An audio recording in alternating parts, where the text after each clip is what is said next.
देखिए और जब एवेंजर्स ने थेनोस को हराने में लगभग 5 साल लगा दिए थे और उसने एक सुपर हीरोज को सेक्रीफाइस कर दिया था। बट क्या हो जब थेनोस से भी ज्यादा पावरफुल कैरेक्टर उनके सामने आ जाए तो क्या होगा।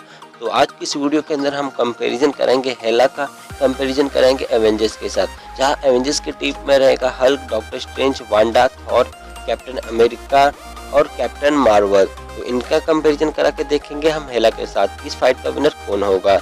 तो बिना किसी देरी की वीडियो स्टार्ट करते हैं। कैप्टन अमेरिका, तो देखिए अगर हम कैप्टन अमेरिका की बात करें तो देखिए कैप्टन अमेरिका को पावर्स मिली है सीरम से, जिसकी वजह से उसकी स्ट्रेंथ और ड्यूरेबिलिटी नॉर्मल ह्यूमन से कई ज्यादा गुना है। तो कैप्टन अमेरिका के पास एक सील है जिसकी वजह से वो बड़े से बड़े विलन के साथ फाइट कर सकता है और उससे वो अपनी ढाल बना के यूज करता है। कैप्टन अमेरिका एक सोल्जर था, इसलिए उसके पास कई नए फाइटिंग स्किल है। उसके फाइटिंग स्किल इतने औसम थे कि सिविल वॉर में टोनी स्टार्क को भी उसकी फाइटिंग स्किल कॉपी करने पड़े थे। कैप्टन अमेरिका ने कई सारे विलन के साथ फाइट किया है, उसने थेनोस के साथ भी फाइट किया है, उसने थेनोस के पंचेस को सहा और थेनोस के पंचेस को रोका है। एंड गेम की मूवी के अंदर उसने थॉर के म्यूनियर को उठा लिया था, जिसकी वजह से उसकी स्ट्रेंथ और ड्यूरेबिलिटी थॉर की इतना हो गई थी। उसने अपने शील्ड और थॉर के म्यूनियर के साथ काफी अच्छी खासी कॉम्बिनेशन की थी, जिससे उसने थेनोस को काफी अच्छी खासी टक्कर दी थी। तो अगर हम टोनी स्टार्क की बात करें तो देखो टोनी स्टार्क के पास कोई भी पावर्स नहीं है, बट उसके पास एक ऐसी पावर है जिसकी वजह से वो थेनोस जैसे विलन के साथ फाइट कर सकता है, यानी उसका माइंड। तो देखो अगर हम टोनी स्टार्क की बात करें तो चाहे हम उसके सूट मार्क 85 की बात करें, चाहे उसकी हम ब्लीचिंग एज आर्मर की बात करें, उसके हर एक सूट काफ़ी औसम होते हैं। चाहे बात करें उसके हल्क बस्टर की बात करें, चाहे उसके मार्क 85 की बात करें, उसके सूट इतने ड्यूरेबल होते हैं कि वह इन्फिनिटी स्टोन की पावर को भी झेल सकते हैं। टोनी स्टार्क के वेपन किसी भी टाइप के वेपन को क्रिएट कर सकते हैं। टोनी स्टार्क किसी भी विलन के साथ फाइट करने से पहले वह अपने लिए एक सूट बनाता है, बट क्या हो जब उसकी फाइट हेला के साथ हो तब वो अपने कौन से सूट को यूज करेगा, मार्क 85 या ब्लीचिंग एज आर्मर या फिर हल्क बस्टर या फिर कोई नया सूट बनाएगा। अगर क्या होगा उसके साथ फाइट हेला के साथ होती है। अब हम बात करेंगे थॉर, जो गॉड ऑफ थंडर है, जिसके पास गॉड की सारी पावर्स है। तो वो एक गॉड है तो उसकी सारी पावर्स नॉर्मल सी बात है गॉड की होंगी, जैसे God like strength, durability, ability, capability, endurance, thunder strike जैसी सारी पावर्स उसके पास गॉड लाइक होगी। थॉर की स्ट्रेंथ और ड्यूरेबिलिटी का अंदाजा हमें तभी पता चल गया था जब उसने एक स्टार की पावर को झेला था, वो भी तब झेला था जब वो हेला के साथ फाइट किया था और थेनोस ने उसे अच्छी खासी पिटाई की थी, तभी भी वो एक स्टार की पावर को झेल लिया था। थॉर बड़े बड़े थंडर स्ट्राइक कर सकता है। थॉर ने थेनोस के भेजे गए बड़े बड़े लेविथार को अपने एक अटैक में डिस्ट्रॉय कर लिया था। थॉर ने अभी तक अपनी पूरी पावर्स को जाना नहीं है। थॉर के पास है 300 साल का एक्सपीरियंस। थॉर की स्ट्रेंथ, ड्यूरेबिलिटी और एबिलिटी और बढ़ जाती जब उसके पास था स्टॉर्म ब्रेकर। थॉर ने थेनोस के इन्फिनिटी स्टोन की पावर को डिफ्लेक्ट करते हुए उसकी छाती को चीरा है। थॉर टेलीपोर्ट कर सकता है और इन्फिनिटी वॉर के अंदर उसे पता चल गया था कि उसके पास है फ्लाइंग की भी एबिलिटी। कैप्टन मार्वल्स, तो अगर हम कैप्टन मार्वल्स की बात करें तो देखो कैप्टन मार्वल्स के पास है सुपरमैन स्ट्रेंथ, ड्यूरेबिलिटी, एबिलिटी जैसी कई सारी पावर्स उसके पास आती है। अगर हम कैप्टन मार्वल्स की स्पीड की बात करें तो वह साउंड की स्पीड से 6 गुना ज़्यादा स्पीड से ट्रेवल कर सकती है। कैप्टन मार्वल्स एनर्जी ब्लास्ट कर सकती है और उसने एंड गेम की मूवी के अंदर उसने एक लेविथार को बड़ी आसानी से डिस्ट्रॉय कर दिया था। कैप्टन मार्वल की ड्यूरेबिलिटी इतनी है कि थेनोस का पंचेस का असर उसके पर नहीं पड़ा था। थेनोस को पावर स्टोन का इस्तेमाल करना पड़ा था, तब जाके थेनोस कैप्टन मार्वल को कहीं दूर जाके फेंक पाया था। कैप्टन मार्वल मार्शल आर्ट की एक मास्टर है। डॉक्टर स्ट्रेंज, तो अगर हम डॉक्टर स्ट्रेंज की बात करें तो देखिए डॉक्टर स्ट्रेंज एक जादूगर है, तो उसकी सारी पावर्स एक मैजिक होगी, यानी वो मैजिक करता है। तो डॉक्टर स्ट्रेंज की अगर हम बात करें तो देखिए डॉक्टर स्ट्रेंज के पास एक टाइम स्टोन, जिसकी वजह से वो टाइम के साथ खिलवाड़ कर सकता है। अगर हम डॉक्टर स्ट्रेंज की पावर्स की बात करें तो देखिए डॉक्टर स्ट्रेंज किसी भी तरह के वेपन को क्रिएट कर सकता है।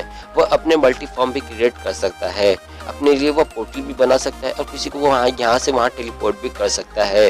वह किसी भी तरीके के साइज के वेपन को बना के अपने लिए शील्ड बना सकता है, जिससे वह थेनोस जैसे विलन के पंचेस से भी अपने आप को सेव कर पाया था। बट क्या उसकी ये मैजिक हेला के सामने काम करेगी या फिर नहीं करेगी, जानने के लिए वीडियो को कंटिन्यू देखते रहिए। स्कारलेट विच यानी वांडा, अगर हम स्कारलेट विच की पावर्स की बात करें तो देखा स्कारलेट विच को पावर्स मिली है माइंड स्टोन से, जिसकी वजह से वो किसी के माइंड को कंट्रोल कर सकती है और उसे अपने हिसाब से सेट कर सकती है। स्कारलेट विच की पावर्स ऐसी है जिससे वो अपने लिए शील्ड बना सकती है और उससे वो एनर्जी ब्लास्ट कर सकती है। स्कारलेट विच थेनोस के साथ फाइट कर चुकी है और उसने थेनोस को लगभग नॉकआउट कर दिया था। स्कारलेट विच की पावर्स और बढ़ जाती है जब वो इमोशन में रहती है। इमोशन में जब रहती है तो उसकी पावर्स और ज़्यादा बढ़ जाती है। स्कारलेट विच ने विजन के माइंड स्टोन को डिस्ट्रॉय किया था, वो भी तब थेनोस जब उसके ऊपर अटैक करने आ रहा था। यानी स्कारलेट विच एक स्टोन को भी, इन्फिनिटी स्टोन को डिस्ट्रॉय करने की पावर रखती है। हल्क, तो अगर हम हल्क की बात करें तो देखो रो हल्क ग्रीन कलर के मॉन्स्टर के साइज का एक पावरफुल सुपर हीरो है। हल्क के पंचेस इतने औसम है कि वह एक बड़े लेविथर को आराम से डिस्ट्रॉय कर सकता है। हल्क के रिफ्लेक्सेस बहुत ज्यादा फास्ट है। हल्क की स्ट्रेंथ और ड्यूरेबिलिटी कभी खत्म नहीं होती है। उसने कई सारे सुपर विलन के साथ फाइट कर चुका है, चाहे वह थैनोस हो, चाहे वह हेला का भेड़िया हो, चाहे वह लोकी हो, चाहे वह अल्ट्रॉन हो। उसने कई सारे विलन के साथ फाइट कर चुका है। बट क्या हो, उसकी ये सारी पावर्स हेला को हराने में काम करेगी या फिर नहीं करेगी? जानने के लिए वीडियो को कंटिन्यू देखते रहिए, आपको आंसर जरूर मिलेगा लास्ट में। ना तो मैं कोई रानी हूँ और ना ही मैं कोई राक्षसी, मैं हूँ मौत की देवी। तो अब हम बात करेंगे हेला को। तो देखो हेला को अपनी सारी पावर एसगार्ड से मिलती है। वहाँ पे रहने पे उसकी पावर्स और बढ़ जाती है। हेला की बेसिक पावर है स्ट्रेंथ। ओडिन की पहली संतान होने की वजह से हेला के अंदर कई सालों का एक्सपीरियंस है। हेला ने अकेली पूरी वॉल्किरी टीम को नॉकआउट कर दिया था और साथ ही साथ उसने पूरे एसगार्ड की आर्मी को भी नॉकआउट कर दिया था। हेला के सामने थॉर भी कमजोर है। उसने म्यूनियर जैसे पावरफुल वेपन को चकनाचूर कर दिया। अगर हम हेला की ड्यूरेबिलिटी और हीलिंग फैक्टर की बात करें तो हेला को किसी भी वेपन से मारा नहीं जा सकता। अगर उसे किसी वेपन से मारा भी जा सकता है तो वह जिस भाग में उसे लगा को फटाक से रिजेनरेट कर सकती है। अगर हम हेला की स्ट्रेंथ की बात करें तो उसने पूरी आर्मी को मारने के बाद भी वह थकी नहीं। हेला हमेशा ग्रीन कलर का क्लोथ पहनती है जिसकी वजह से उसकी स्ट्रेंथ कभी खत्म नहीं होती। हेला के मेन वेपन आते हैं उसके हाथ से क्रिएट करने वाले चाकू छुरी, जिसे हम नेक्रो शॉट कहते हैं। वो अपने बॉडी से किसी भी टाइप की वेपन को क्रिएट कर सकती है। अगर हम हेला की मैजिक की बात करें तो देखा रहो उसके पास मैजिक ऐसे है। इटर्नल फ्लैप से वो किसी भी मरे हुए को जिंदा कर सकती है जो एसगार्ड पे है, जो उसने थॉर द रैग्नारोक की मूवी में किया था, जहाँ पे वो अपने इटर्नल फ्लैप से अपने मरे हुए आदमी को जिंदा कर दिया था। हेला की आधी बॉडी जिंदा है, आधी बॉडी डेथ है। हेला अपनी उंगलियों से कई सारी मैजिक कर सकती है जिससे वो बिना छुए किसी को भी मार सकती है। तो अब हम इनका कंपैरिजन करेंगे। तो सबसे पहले हम हेला का कंपैरिजन करेंगे टोनी स्टार्क और कैप्टन अमेरिका पे। तो जहाँ कैप्टन अमेरिका अपने शील्ड और अपने फाइटिंग स्किल से हेला को टक्कर देगा और वहीं टोनी स्टार्क हेला के ऊपर बम बारूद बरसाएगा, बट हेला इन्हें आसानी से नॉकआउट कर देगी। अब दूसरा हम कंपैरिजन कराएंगे हल्क का। तो देखा रो जहाँ हल्क हेला के ऊपर अपने बड़े बड़े फाइट का मारेगा, उसके ऊपर थोड़ा बहुत असर डालेगा, बट जहाँ थेनोस ने हल्क को 45 सेकंड में नॉकआउट कर दिया था तो हेला तो उससे भी ज़्यादा फास्ट है उसके रिफ्लेक्सेस। वो हल्क को लगभग 30 से 35 सेकंड में नॉकआउट कर सकती है। तीसरा कंपैरिजन कराएंगे हम डॉक्टर स्ट्रेंज और वांडा का। तो देखा रो डॉक्टर स्ट्रेंज और वांडा हेला को अपने मैजिक से कुछ हद तक काबू कर पाएंगे, बट हेला को व्हाइट मैजिक भी आता है जिसकी वजह से वो इन्हें भी नॉकआउट कर देगी। अब हम कंपैरिजन कराएंगे थॉर और कैप्टन मार्वल का। तो देखा रो थॉर और कैप्टन मार्वल हेला को कुछ हद तक टक्कर दे पाएंगे, मेक श्योर भी वो उन्हें हराने तक भी पहुंच पाएंगे, बट हेला उन्हें अकेले ही नॉकआउट कर देगी क्योंकि हेला एक गॉड है। जब वो थॉर को अकेले पिट दे रही थी तो वो कैप्टन मार्वल को ज़्यादा देरी नहीं लगाएगी पिटने में।